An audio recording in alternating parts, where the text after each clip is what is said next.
और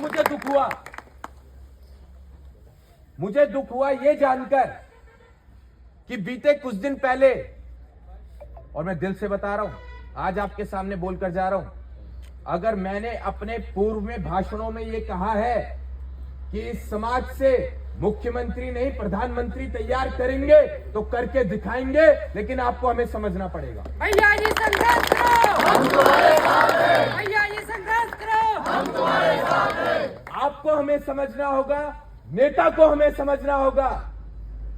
अगर नेता ने भी हमको समझने की गलती करी तो मुख्यमंत्री भी नहीं बन पाएंगे। बिल्कुल सही। कहकर जा रहा हूं क्योंकि इतनी ईमानदारी से काम करने वाला कोई नहीं है। नहीं, हमें दुख हुआ जब हमारे चाहने वालों ने यह कहा कि आप अखिलेश भैया से जब मिलने गए थे कार्यालय में लखनऊ, तो भैया ने दरवाजा खोला और दरवाजा खोल के वो आपसे जो बात कर रहे हैं, हमें दुख हुआ कि वो उतर के आपके लिए नहीं आए।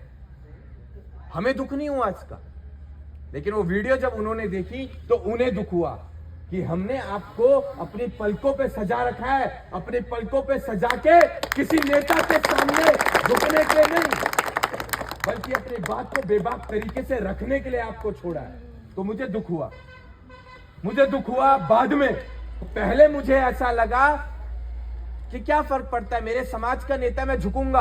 और मैंने ये बात कार्यालय में भी कही जब मेरे से किसी ने कहा कि फलाना नेता जा रहे हैं, एक बार आइए इनसे मिल लेते हैं। मैंने कहा गगन यादव अपने नेता के सामने नाक रगड़ सकता है, दूसरे नेता के सामने हाथ भी नहीं जोड़ सकता। बहुत बढ़िया। और अपने नेता के सामने भी नाक सिर्फ इसलिए रगड़ सकता है क्योंकि मुझे आप लोगों को ताकत देनी है, और उस ताकत को देने के लिए मुझे अगर झुकना पड़े, मुझे बच्चों वाली हरकतें करनी पड़े, कुदक के नेता के पास जाना पड़े, तो मैं जाऊंगा, लेकिन मुझे कमजोर मत होने देना। आप लोगों के लिए मैं वो काम भी करूंगा।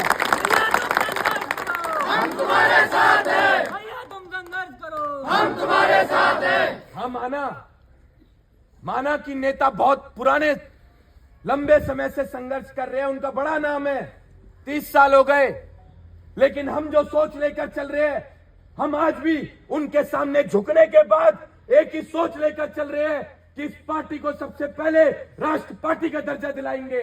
बताओ कोई अगर आपके पास ऐसा हो तो हमारे सामने खड़ा कर देना, हम आपकी कतार से हट जाएंगे। हम नहीं आएंगे आपके दरवाजे पर, नहीं आएंगे। गगन भैया। और बात राजनीति की करनी इसलिए जरूरी है क्योंकि हम थोड़ा सा पॉलिटिकल हुए हैं, और आपको समझना पड़ेगा। भुवन भाई आप भी बता रहे थे, पीछे चाचा जी ने भी वही बात कही थी, टीपी राव चाचा जी ने भैया से भी कही, मेरे से भी कही कि गगन हमें अच्छा नहीं लगा कि तुम बात करने गए हो और वो निकले नहीं बाहर। हमने कहा हमें फर्क ही नहीं पड़ा। कह रहा तुम्हें नहीं पड़ा लेकिन हमें फर्क पड़ा। आपने बताया अखिलेश भैया वहां थे, मैं भागता हुआ चले गया, मुझे फर्क नहीं पड़ा, लेकिन वो जो लोग खड़े थे जो हमसे प्यार करते उन्हें फर्क पड़ा। उनका फोन आया, मुझे सुबह बताया भुवन भाई ने कि उनका फोन आया। वो ये कह रहे थे कि गगन भाई समाज के लिए जो कर रहे हैं ये चीज हमें बहुत बुरी लगी उन्हें, और मैंने महसूस नहीं किया था इस चीज को, लेकिन बाद में मैंने भी सोचा कि मेरे जो चाहने वाले लोग हैं शायद उन्हें कुछ बुरा लग रहा है, तो मैं क्या करूं अब उनके लिए। क्योंकि मैं आज जो कुछ भी कर रहा हूं, मैं इस समाज के बीच आकर कहकर जा रहा हूं, मैं आज जो कुछ भी कर रहा हूं या भविष्य में मैं जो कुछ भी करूंगा वो आप लोगों के लिए करूंगा, आपके विचार लेकर करूंगा, आपकी बात मानकर उसे वहां रखने का काम करूंगा। मेरा कोई लालच नहीं, मेरी जिंदगी बढ़िया चल रही थी, और आज भी आप अगर मुझे मेरे घर में बैठा दे तो मेरी जिंदगी बढ़िया चल सकती है। मैंने आज जो लोग कमाए हैं वो आप लोगों की प्यार मोहब्बत के बलबूते पे कमाए हैं। मैंने आप लोगों की लड़ाइयों को लड़कर कमाए हैं। मैंने दिन रात अपना घर छोड़कर आप लोगों के बीच अपनी उपस्थिति दर्ज कराकर कमाए हैं।